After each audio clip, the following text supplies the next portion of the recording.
मंडळी नमस्कार. राजकारण थंडीत तापतंय आणि शेगावात तर ते सांगायलाच नको. कारण शेगावमध्ये नगराध्यक्ष पदाचा उमेदवार हा अज प्रवर्गाचा आहे आणि अज प्रवर्गातील राजकीय पक्षातील असलेले जे सच्चे कार्यकर्ते आहेत यांना न्याय देण्याच्या भूमिकेतून यावेळी असलेली पक्षांची भूमिका ही खरोखरच आगळीवेगळी असल्याचं चित्र पाहावयास मिळतं.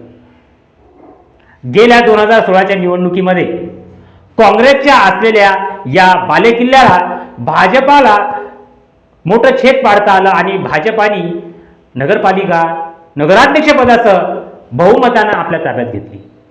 तर काँग्रेस ही सुद्धा या शेगावसाठी एक महत्त्वपूर्ण बाब आहे. काँग्रेसची विचारधारा आणि त्याच्यावर प्रेम करणारे जे मतदार आहे हे खरोखरच वाखाणण्याजोगे आहे.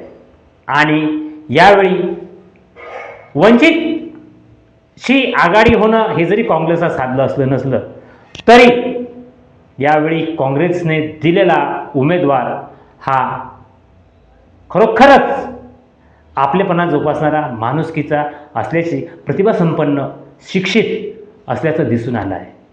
तर भारतीय जनता पार्टीच्या स्थानिक नेतृत्वांचा विविध समाज घटकातील अभ्यास पाहता त्यांनी अक्षरशः नवख्या उमेदवाराला नगराध्यक्षपदाची जबाबदारी दिली आहे. तर शेगावातील मताधिक्य आणि गेल्या 9 वर्षापासून येथे असलेला युवा पिढीचा वाढता टक्का या निवडणुकीला वेगळं वळण देणार आहे. नमस्कार, मी संतोष पिंगळे आणि स्थानिक स्वराज्य संस्थेच्या या निवडणुकीच्या अनुषंगाने सदर व्हिडिओ आणि जनमानसाच्या चर्चा मांडण्याचा हा प्रयत्न. शेगाव नगरपालिकेमध्ये यावेळी भारतीय जनता पार्टी आणि काँग्रेस यांच्या वतीने खरोखरच नाविन्यपूर्ण खेळी खेळण्यात आली.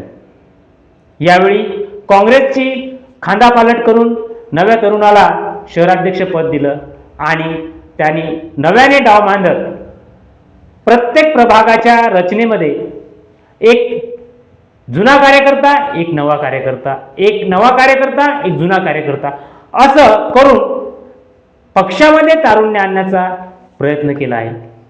आणि हा प्रयत्न अभ्यासपूर्ण जरी असला तरी त्यांची आज रोजीची असलेली रणनीती ही खरोखरच चाणक्य पद्धतीची असली तरी भारतीय जनता पार्टी व स्थानिक नेतृत्व व त्यापाठोपाठ जळगाव जामोद विधानसभा मतदारसंघाचे आमदार यांचं असलेलं मार्गदर्शन ही सुद्धा एक जमेची बाजू ठरते.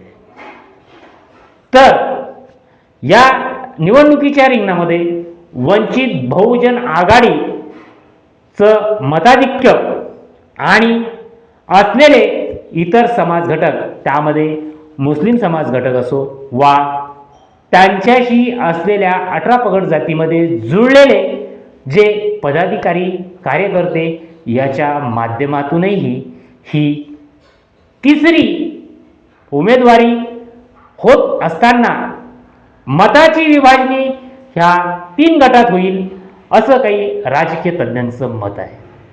तरी यावेळी सामाजिक समीकरणे पाहता नेमका नगराध्यक्षपदाचा उमेदवार कोण होणार हे चुरशीचं ठरतंय. उद्यापासून प्रचाराला सुरुवात होणार आणि 2 तारखेला या आपल्या चर्चेला पूर्णविराम मिळणार असून 3 तारखेला याचा निकाल होणार.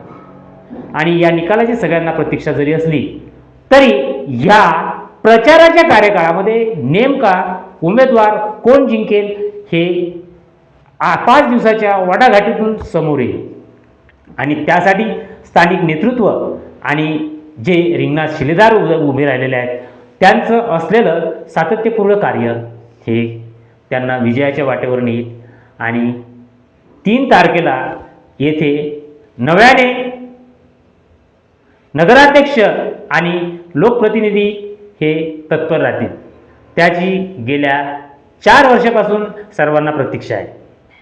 तरी या निवडणुकीमध्ये उभे असलेले सर्व शिलेदार जे विविध पक्षातून आहेत वा अपक्ष आहेत त्यांना उद्या चिन्ह मिळणार आहे आणि यावेळेस आपल्या अस्तित्वासाठी तर आपल्या प्रतिष्ठेसाठी अनेकांनी निवडणुकीचे अर्ज भरले आहेत.